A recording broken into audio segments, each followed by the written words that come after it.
لا يستوي أصحاب النار وأصحاب الجنة أصحاب الجنة هم الفائزون لو أنزلنا هذا القرآن على جبل لرأيته خاشعا متصدعا من خشية الله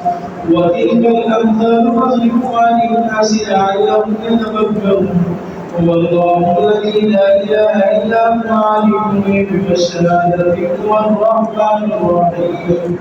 هو الله الذي لا إله إلا هو الملك القدوس السلام المؤمن المهيمن العزيز الجبار المتكبر سبحان الله عما يشركون هو الله الخالق البارئ المصور له الأسماء الحسنى يسبح له ما في السماوات والأرض وهو العزيز الحكيم